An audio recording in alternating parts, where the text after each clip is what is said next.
Welcome, I'm Kinetic Symphony. This is Dave. I hunt down and report on weird and true mysterious stories, from glitches to the supernatural. Case file number 1668, written by Sushi Flowers, a voice from home heard across the world. When I was in high school, I went on a trip to Asia with a bunch of my classmates. One of the classmates who went with me on the trip was the son of my school librarian. I was very introverted in high school and loved to read. As a result, the librarian and I were good friends. Some context for the story for you all: when I was a freshman in high school, my dad ended it all. At that point in time for me was a very upsetting topic. This was something that I had confided in the librarian because she helped me calm down, or would let me hide in her office whenever I had a panic attack. While I was in Asia with my friends, we were getting off the subway when I heard her voice clear as day shout, "I love you, Sushi Flowers." My full name, not my online username. We were also in a country in Asia where English is not commonly spoken by many, so when I heard it I was taken aback. I turned back to her son, who was on the subway, and said, "Dude, I just heard your mom shout at me." And he was perplexed and said, "What? What did she say?" "Yeah, she said I love you, Sushi Flowers." And he made a joke about how it was weird that she didn't say it to him, as he was her son. Later that night, we received news that one of my friends back at home had also ended his time on Earth. Due to the time difference and lack of internet, we didn't find out until later. I had a really bad breakdown on the trip, and when we returned for the funeral, the librarian hugged me as soon as she saw me. She told me she was in Colorado hiking in the mountains when they got the news, and that the first person she thought of was me, and she couldn't help but shout to the wind, "I love you, Sushi Flowers." Hearing her say that, my friend and I both were stunned into disbelief, because he immediately remembered the joke he made on the subway. Case answer file 1668. A voice from home heard across the world. This to me just lends to the simple theory of simulation, where our voices, our thoughts, our feelings, everything about us can be translated, to some extent after the fact, into data. This librarian that you knew, your friend, shouted to the wind, experience some powerful emotion that had to be relayed to you. Now, who was it in the control room of this game that we're all playing that saw this and said, okay, yeah, this information has to be relayed to this kid or teenager that will be troubled when they learn this other information about their friend. Maybe that was a verbal shield for you to guard against doing something yourself that would, be permanent.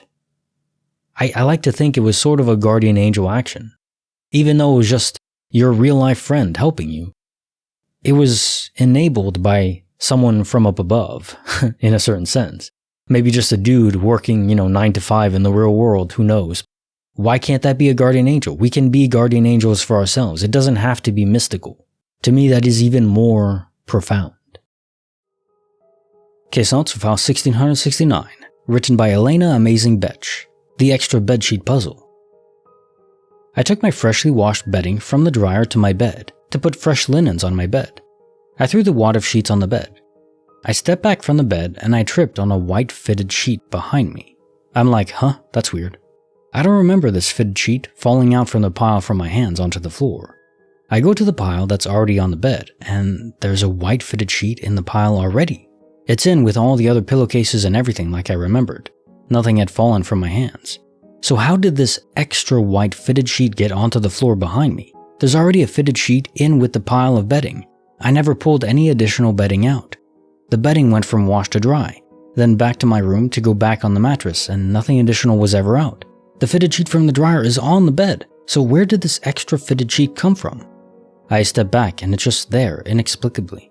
I'm freaked out.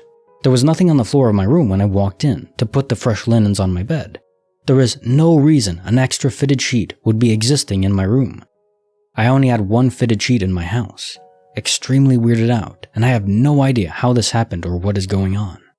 Case answer file 1669. The extra bedsheet puzzle. So this is the opposite of normal for me. I never lose socks in the washer and dryer, as most people do, but I do lose tennis balls. But I also never gain anything either. I've never gained a duplicated item before that I can recall. Or did I gain change? Well, that's the assumption, but maybe it was just random change, who knows.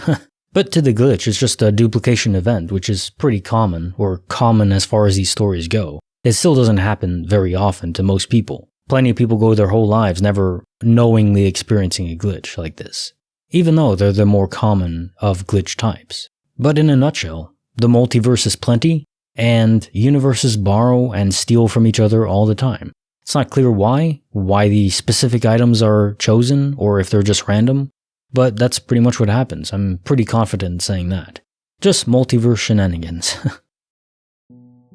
Case file number 1670, written by BaskinsButcher, Extra Beats and a Missing Jeep. This happened a few years ago, around 2017 or 2018. I was driving down a road in the evening. The sun had mostly set, but it wasn't completely dark. Behind me, there was a very distinct Jeep, green with a unique paint job, with green LED highlights. We were on a rural highway, there were no turnoffs during this stretch of the road, and the car had been behind me for several minutes. On the radio was some Blink-182 song. I was in a cover band at the time. This was one of the songs that was in our set list. I was driving back from a practice, and I was trying to work through something in that song, so I knew it pretty intimately. Here's where I noticed the glitch. I've experienced this sensation twice in my life. This is one of them. The best I can describe it is if someone, hypothetically, grabbed the bottom of your spine and cracked it like a whip. The sensation travels up your spine and culminates in a pop right at the base of the skull on top of the spine. After the pop, my ears were ringing, faintly. I could still hear other noises for a solid 30 seconds. The pop occurred during an instrumental breakdown in the song. After the pop, I noticed an extra measure in the instrumental breakdown, an extra 4 beats. This was a song we had rehearsed hundreds of times. There's no way I simply was counting the beat wrong or something like that. I know the song very well. I look up in my rearview mirror. The Jeep is no longer behind me. This is a rural highway with nowhere that they could have turned off. Weird. I thought, but maybe they pulled over and I just didn't notice? Well, not 15 seconds later, I noticed oncoming headlights coming up around a bend in the road. And wouldn't you know it, green LED headlights. The car passes and sure enough, green Jeep with a very distinct paint job. There is no way that car could have gone from behind me to oncoming in that span of time. Case notes of file 1670. Extra beats and a missing Jeep. Mentioning Blink-182. I was never into that band, but I was more of a Simple Plan guy. I remember blasting Perfect and I'd Do Anything and No One Knows What It's Like, if that was the title of the song. The guy was sitting at the top of a bridge, ranting about how his life was miserable and no one understands him. Very relatable to teenage me. But I mean, I suppose that's the case for everyone, right? Pretty much. Going back to listen to those songs from the early 2000s, man, it's a blast from the past. You have Paramore, Hilary Duff, I'm not great with remembering names, but Breaking Benjamin or something like that, I think, yeah. I don't really listen to much music nowadays, more like classical pieces, music pieces, stuff like that, not with vocals. But it still connects you, you know. Music is that connection to the past that is almost like a time machine, at least emotionally. Now for you though, I'm thinking quantum immortality is the best explanation because the beats in the song changed. 4 extra beats, and as you say, you listen and construct the song yourself hundreds of times. So you wouldn't just forget 4 beats, it's impossible. And I don't think it could be a space-time portal because you're still on the correct road. It's the other Jeep that was on the opposite road. So even if they intersected as space-time portal and were on the opposite road, the 4 beats wouldn't be there. So the only thing that can explain that is quantum immortality in a universe where the Jeep was still there but going in the opposite direction for whatever reason. Strange, but pretty explainable. Now time for the joke of the day. A duck walks into a store and asks the clerk, "Do you sell grapes?" The clerk says, "No, we don't sell grapes." The duck leaves. The next day, the same duck walks into a store and asks the clerk, "Do you sell grapes?" The clerk says, "No, we don't sell grapes." The duck leaves. The following day, the same duck walks into the same store and asks, "Do you sell grapes?" The clerk says, "No, I've told you the last couple of days that we don't sell grapes." The duck leaves. The next day, the duck comes by again and says, "Do you sell grapes?"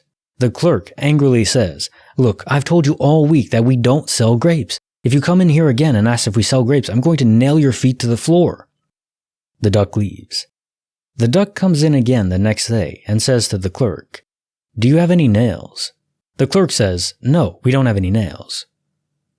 The duck says, "Do you have any grapes?" Because the threat was not real. He has no nails to nail his feet. That's great. I love it. I love simple setups that pay off. Like the video, subscribe, hit the bell. Kinetic Symphony signing off.